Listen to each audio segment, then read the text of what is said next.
Hey guys, this is Drew, and this video is for Xcom 2, and we're going to talk about here. It's a guide for walkthrough for legendary difficulty, and we're going to talk about some important things like what to research, what facilities to build, and what order, what troop composition are you going to want to use for the final mission, and also before the final mission, what are you going to want to use, and what are you going to want to equip your troops with.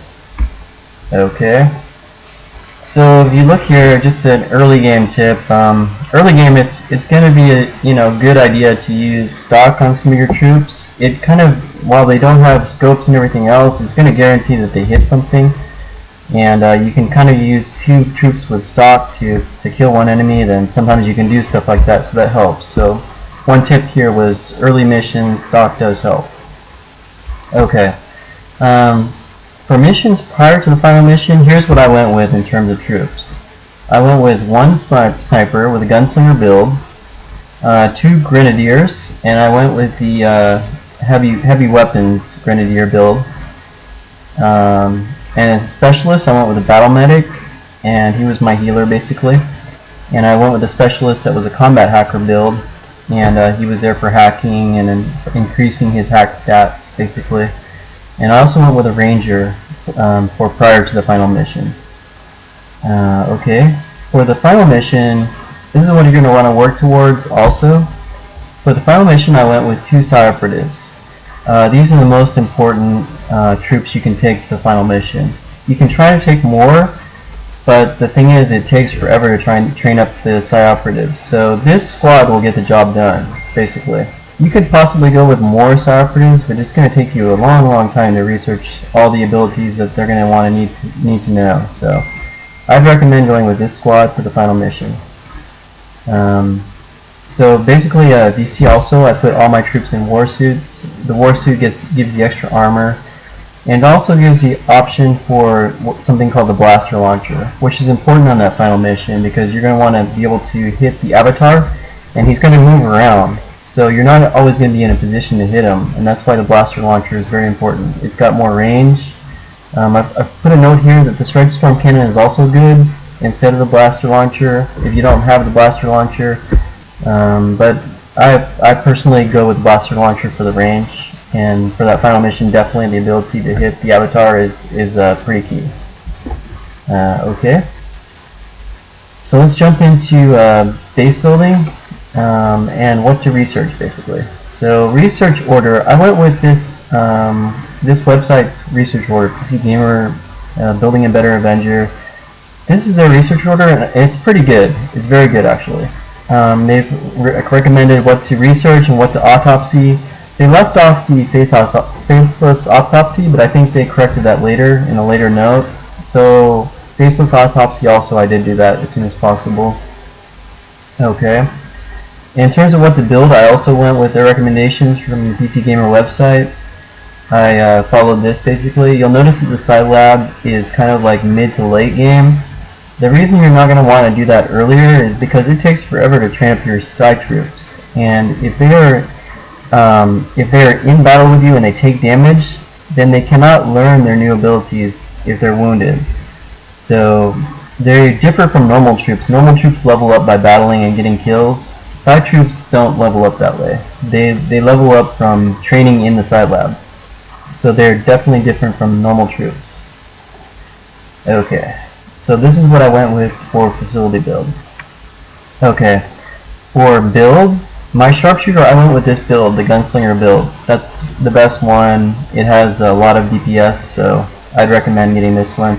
You'll notice that I differed a little bit from what they're recommending here on the PC Gamer website for accessories.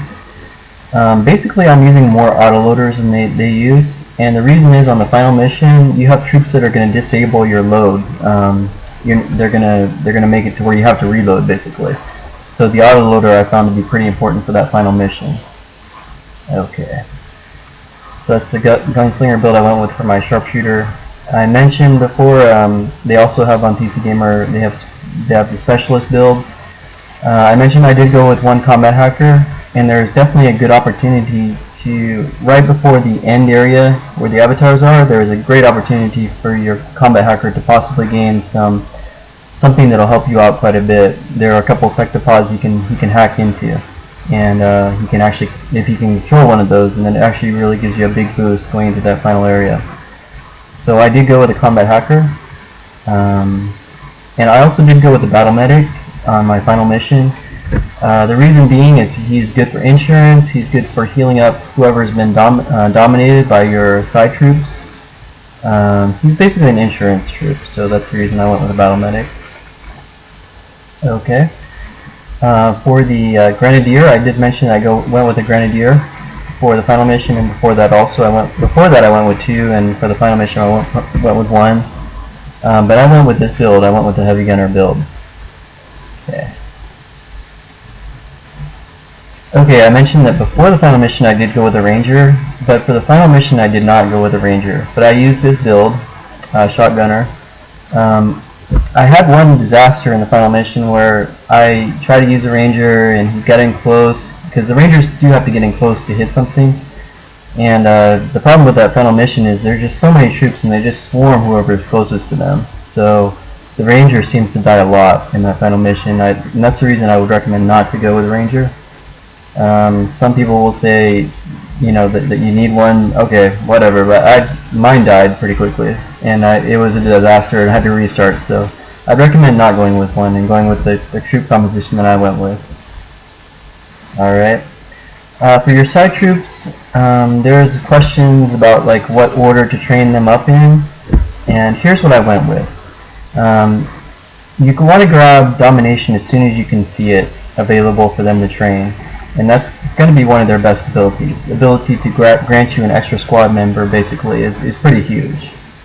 So domination, void rift, those are the 2 best abilities for the side troops. Grab those as soon as you can.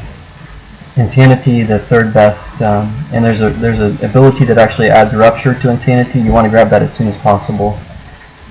And this is from the GameFAQs website. They've done a good job of listing out what order to grab the PsyOps abilities in. Some people argue this is a great ability stasis. I tend to agree with GameFAQs. It is definitely a last resort kind of option.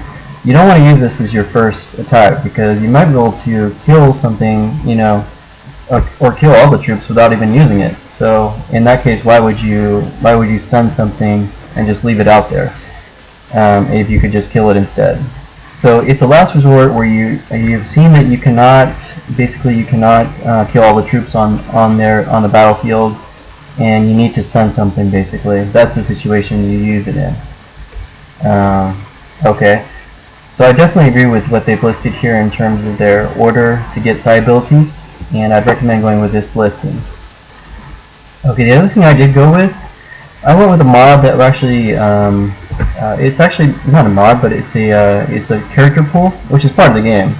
So you can actually import a character pool to your Xcom, and basically there's kind of funny things like famous actors. So I did that. I imported famous actors into my game. Just kind of makes it more fun.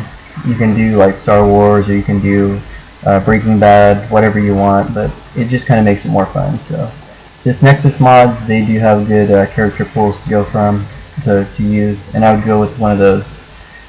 Alright, well that's it for walkthrough, and good luck with Legend difficulty on XCOM 2. And if you like this video, please subscribe. Thanks. Alright.